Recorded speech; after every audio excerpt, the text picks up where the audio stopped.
Hello, everyone, and welcome back to another episode of Spark Plug. Spark Plugs is a series where we interview women in the fields of STEAM.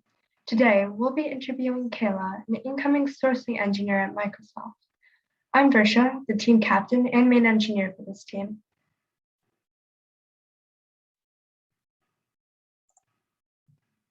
You're muted. Sorry. Hi, I'm Swati. I'm the lead of hardware and co-lead of public relations on this team. Hi, I'm Kristen. I'm the lead of programming and the co-lead of public relations for our team.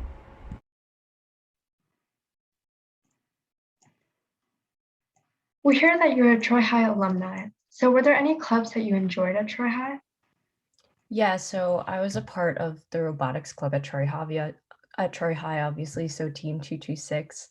There was one year I did track and field, which was honestly pretty fun. And I did try to run photography club for a while because that was like up and starting at the time. But definitely robotics, as you guys know, takes a lot of time commitment. And so that kind of took precedent over that. I was in the orchestra, but that's not really a club. It's kind of like an extracurricular while I was there. So was there anything in particular that you enjoyed most about being part of the Hammerheads? I mean, it's just a wonderful opportunity as a high schooler. Like you guys, I'm sure already know, like I only got into robotics as a high schooler. I'm sure if I had done middle school, like you guys are even way ahead of me, right? And so because it gives you so much opportunity to build so many like leadership skills and just problem solving skills, like regardless of if you actually want to be an engineer or not, and like have that hands-on robotics building experience, which is really good too. But like it gives you just so much more real world opportunity to be involved in something. And so it's definitely one of the more, I think, clubs that require a lot more critical thinking and stuff. And it's definitely more student led. And so yeah, definitely just like a great learning experience for anyone. So being part of, being the engineering vice president, do you have any advice for incoming 226 Hammerheads who want to end up running for leadership positions? Yeah, I mean, in terms of if you're looking to eventually become leadership, definitely just show up to everything, right? Like, regardless of if you've ever been in robotics or not. There's another thing I would say too, right? Like, never be afraid to ask questions and try not to be intimidated by what you think others may know, because a lot of the times, people may come in and they've done this before, they know these things, oh, they know these tools, whatever. And so you may be like super intimidated if you first come in, you're like, I've never done any of this in my life. Well, chances are like they also don't know a lot of things that you know a lot about. And so definitely not being intimidated of people and making sure to ask questions when necessary and just like trying to be engaged, right? But the follow up to that is just show up to everything, right? Like show up to the fundraisers, all the meetings. And even if you don't exactly know what's going on, if it's an open invite, showing up is showing that you have the dedication to be there and you have that willingness to learn. And people in leadership are going to take notice of that because, like I said, it's one of those teams that requires a lot of time commitment and also a very steep learning curve. So if you're willing to put in the effort, people will see that and it'll definitely show, like even a couple months in, even if you're a freshman. That's great to hear. Kristen? So do you have any fun memories from when you were on the team? Oh my God, so many. Any of the competitions were so much fun. Like I honestly miss those a lot just because I mean, COVID did happen, but I didn't get a lot of chances to travel with like team things in college.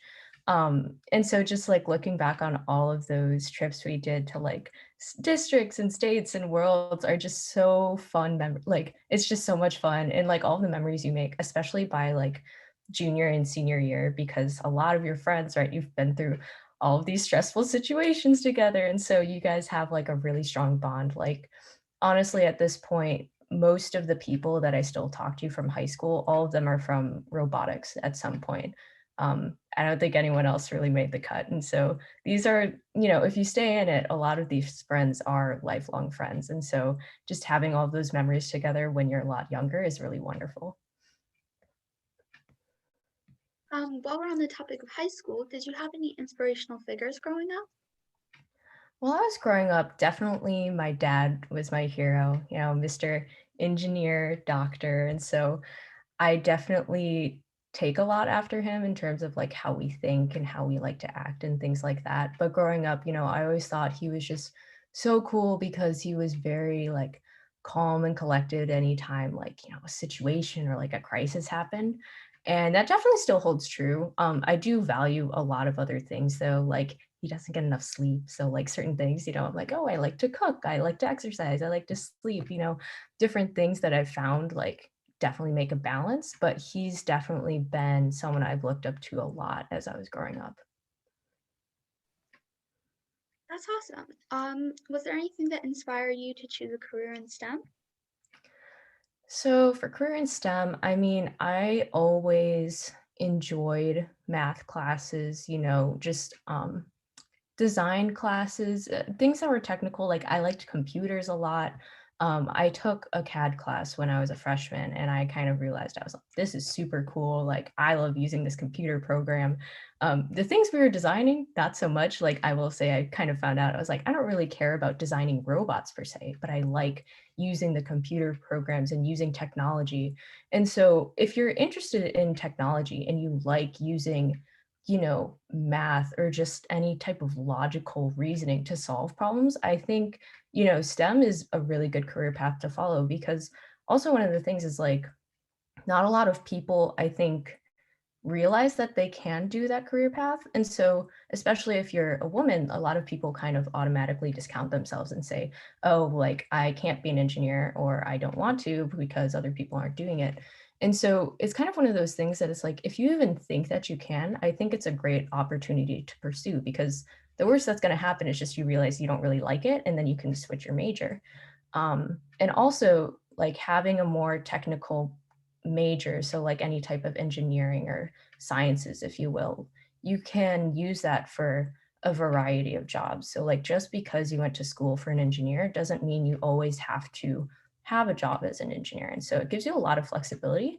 So it's kind of like aiming higher and then you can always go anywhere from there. But I think just as a kid, I always liked the idea of like designing things and definitely technology. Like if you're into anything technology, I think definitely look into a career in STEM. Was there anything that helped motivate you when you faced setbacks, both in general and in STEAM? Yeah, I think it sounds super cheesy, but one of those things is like you have to believe in yourself. And sometimes that comes from your support system. So, like family and friends. Just because, right, it's hard. You don't get a lot of external validation as like a middle schooler or a high school, I think, right? The most you have is like grades or maybe like a leadership position. But a lot of the time, you're still like climbing up the ladder, trying to find what you want and, your place and everything. And so just knowing that it's like, I am a smart, capable person and I am, driven, I'm just frustrated right now, or I'm just really confused. Um, that's helped me a lot. I think just knowing that like I am capable of certain things and it's not because I tried something and I failed or because I don't know how to do something. That doesn't mean that I'm not a smart person. That just means I haven't learned that yet. Because I think that's something, especially as women, a lot of us kind of are almost like taught from the beginning is like, you can't really fail. If you try something, you have to succeed. And so like a lot of that behavior, I think, starts to compound once you reach like high school and college, especially because things get harder, right? Like everyone fails sometimes. And so, um, yeah, I think those are definitely really good things. And again, it's like if you don't feel confident in yourself about that, that's what you can get from like friends and family, right? Like reaching out to them for that type of support. Because, growing up is hard. Being in high school is hard. Middle school is really hard. So yeah, just having that support system to make sure you have that confidence in yourself can help you through a lot of things. That's great piece of advice for everyone. So we all know that there are struggles for women in STEAM or in general, just everyone. So speaking of which, were there any struggles you faced as a woman in STEAM? Yes. So, as an industrial engineer, my degree is a little more women heavy. So, I don't encounter as much sexism as someone in like mechanical or aerospace engineering might. So those women have like completely different stories than I might. But for me, a lot of it has come from imposter syndrome over the years. Have you guys ever heard of that?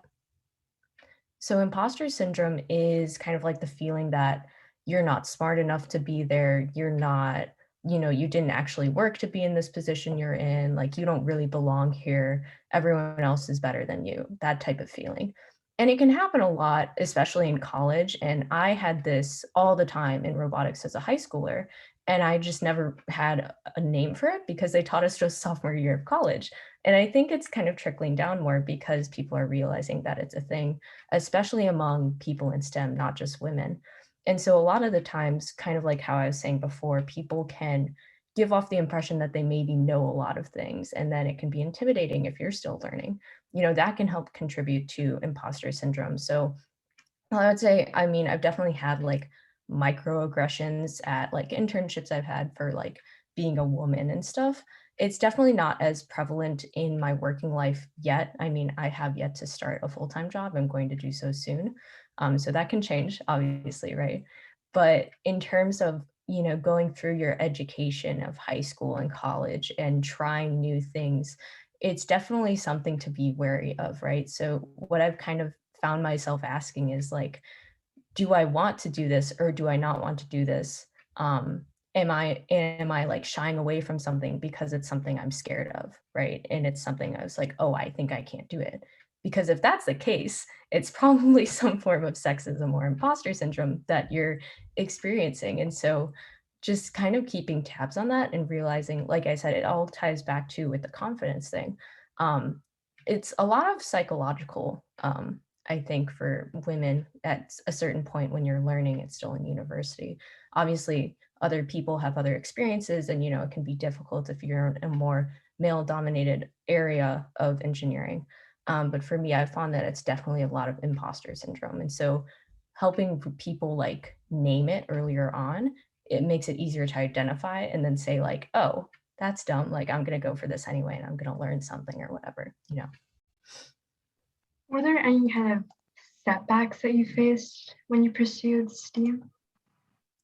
Yeah, I mean, I definitely had a lot of, I mean, like I said, imposter syndrome. So for me, coming out of robotics, I kind of realized I was like, I don't think I'm super into becoming like a mechanical engineer. I don't really think I want to be a coder or like an electrical engineer, right? And so I was kind of like ticking down the list, but I knew I liked the critical thinking, the problem solving, the logic. And so I was like, I know I still want to become an engineer, but I'm not like fitting into any of these categories. And so just kind of like finding my place in the community.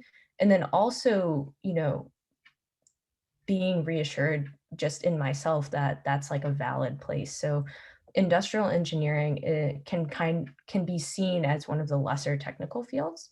And so for a long time, I kind of thought to myself, I was like, am I doing enough? Like, should I have pursued like computer science if I could have, if I'm smart enough to do that? Or should I have pursued electrical engineering? Because I know I'm capable of these things, but on the other hand, it's like, I just don't like it. And I was like, do I not like it? Or is it like imposter syndrome that you know, should I be trying to do more because I'm a woman in STEM? And so I think just, understanding the decisions you make. And so I went into the major I went into because I really like the problem solving aspect, but I also like working a lot with people. So industrial engineering is a little more of a mix of like business and engineering. And so that's why I went into that field. And so understanding that even though that may not be the most technical field of engineering, it's still okay for me to do that as a woman. And it doesn't make me, any less of a woman trying to be in STEM. You know what I mean? And so just almost convoluted things like that and understanding that it's okay to do what you want and to do what you love. Um, and just making sure that like you're not being influenced too much by society. And imposter syndrome and just the fear of like I can't do this, right? So it's a lot of psychological I think barriers that I've overcome since getting out of high school. So were there any like struggles in starting your own photography business? For photography, it was really just once I started putting a lot more effort into it, it kind of became its own thing. which is really wonderful. I mean, any small business like that will you accelerate growth with networking. So just basically knowing people and talking to people and getting people to know that, hey, I do this thing. And so, if you talk to people about it, they'll remember you and they'll be like, oh, I'm having a grad party. So and so takes pictures. I can hire her. It'll be, a good price. And so I would say it wasn't necessarily hard as it just took a lot of time and effort, which you have to do when starting anything from the ground. So it makes sense. Did you have any important college experiences that guided your career path? Yeah, I think so. I joined a couple, clubs, extracurriculars in college, and definitely the experiences those clubs gave me is very important, but it's mainly the people that I met through those experiences. Um, so just other people who were also driven, intelligent, well spoken, and had more experience than me, they make wonderful mentors to ask questions to and be like, hey, so I'm 2 years younger than you, what did you do when you were a freshman, in the summer after, like, did you get a job? If so, how did you do it? How should I go about this if I'm interested in XYZ, and so just being able to connect with other people who are interested in the same things you are. Um, and they're usually more than willing to help out. That has really made a lot of my college experience. Like, I would not have gotten the jobs I did, or I think made the decisions I did, or the connections I did, and had, the friends I did without those interactions. So just, like reaching out and getting to know people, I think is very important.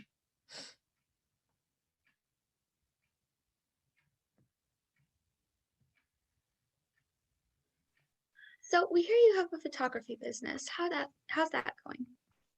Yeah, so I actually took kind of a break from photography since COVID has started, at least on like the business side, just because it became really hard doing shoots with people as like, cases got higher and stuff, I got a little nervous. But it is still something I enjoy. I've just found more of a different avenue for doing it. So I used to do a lot of senior photos. So people who went to Troy High were graduating high school seniors or just like the surrounding Southeast Michigan area, which is really fun. I love talking to all of the, kids who are graduating and hearing, their excitement. And I also really like being able to give them nice photos of themselves, which is, everyone loves that. They love looking good in photos. But now I do more of stuff just for me. So I've been getting more into like landscape photography, a little more like conceptual stuff, just less commercial, if you will. Just because, I'm starting like a different chapter of my life and I am leaving Michigan, so I won't have that same clientele behind me. And I don't think it's something I want to do anymore, just in terms of the time commitment with, working life and stuff like that. But I definitely really enjoyed being a part of the community like that for the couple years that I did it. It's really fun to be meeting, everyone's younger siblings and just sharing that moment with them. It's very cool the amount of people you meet and just like the cool, I guess, like situations you get to be a part of when you do photography. So. That's good to hear. Was there anything that made you start your own photography business? Yeah, so I mean, photography is an expensive hobby, right? So it costs quite a bit of money. And once I got a little more into it, I was like, I want to buy my own camera. I've been using my dad's camera for a while.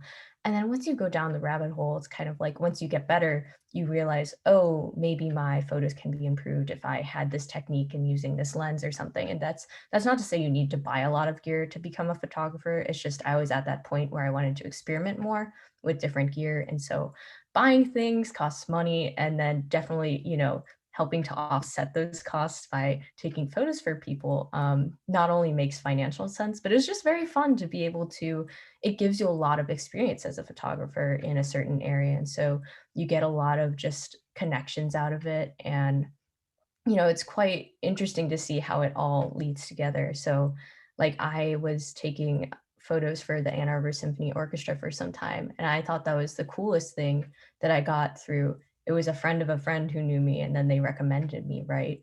But as someone who played in the orchestra for like 8 years in middle school and high school, it was so fun to just be sitting in concerts again. but to be kind of like on the other side of it and taking photos of people. And so it's always just been one of those life experiences that's like, it's so fun to see where it leads you. And it's also just wonderful to be able to capture nice photos. So Any advice for people planning to go into photography? just practice. It doesn't matter what camera you have. You could literally just have your phone camera. You just need to practice.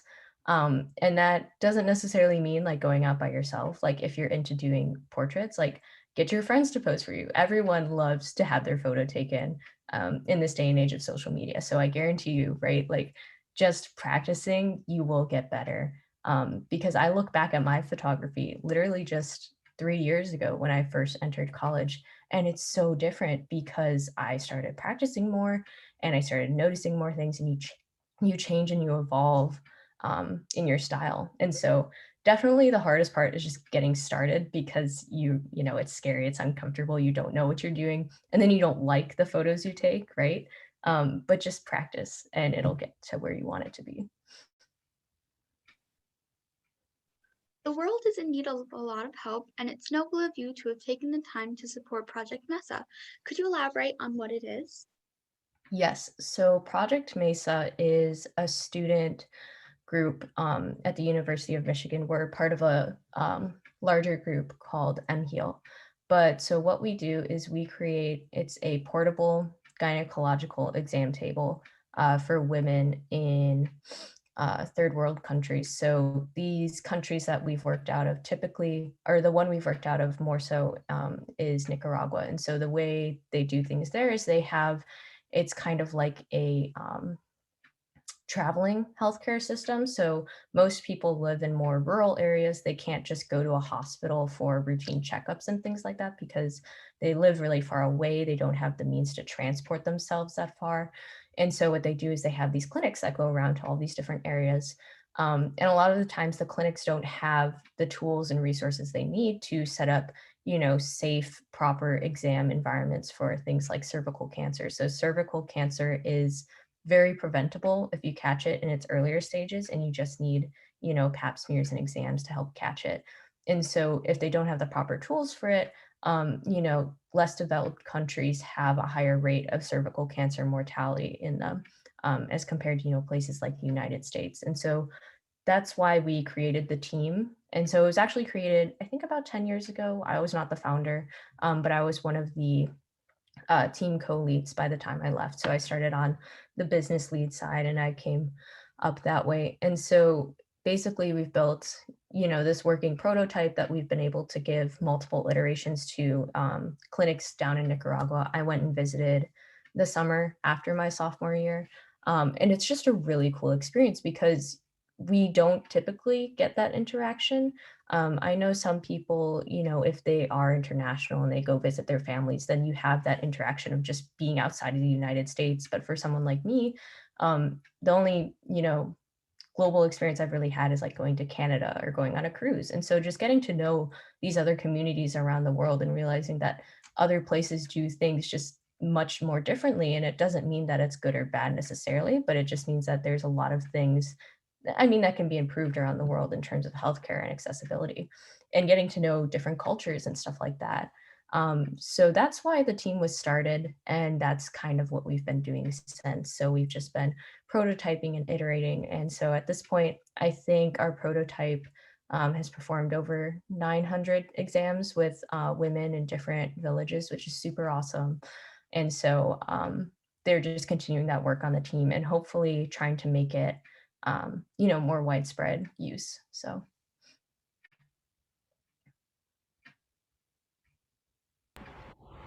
So our team strongly believes in equality and diversity in STEAM. So what are your thoughts on diversity in STEAM?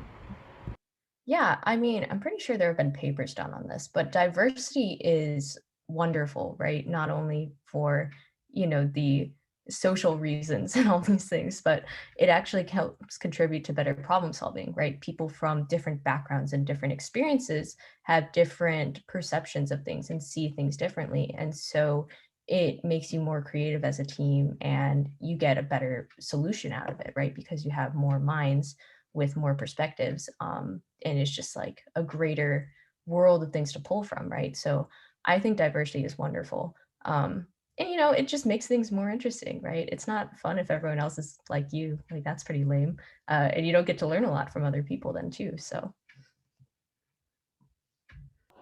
Yeah, so if a woman is planning to go into STEAM, do you have any advice for them? I would say definitely do it. Like I said, it doesn't matter if you end up hating it. Like if you end up hating it, you can change your major, no harm, no foul. A lot of the credits will transfer. Um, Definitely be prepared, because you will face some people who will say, like, I've had people say to me before, like, I don't think women should be engineers. And I'm like, I think that's a pretty outdated thought at this day and age. And so definitely be prepared. I will say a lot of the times it's not as bad as you may think, but I am pretty young. Like I said, I haven't been in the working world for an extensive amount of time. But things are changing out there and things are getting more progressive. And so hopefully I think you guys will have, an easier time than I will be having, than the people who are older than me and so on and so forth. And so definitely be prepared to, just have to be very confident in yourself because a lot of people, implicitly or not, will kind of undermine you, right? And so as long as you have that confidence in yourself of like, I know I'm smart, I know I'm capable, I know I'm driven, and I know I'm here for a reason, and I've made my way here, then you'll do just fine.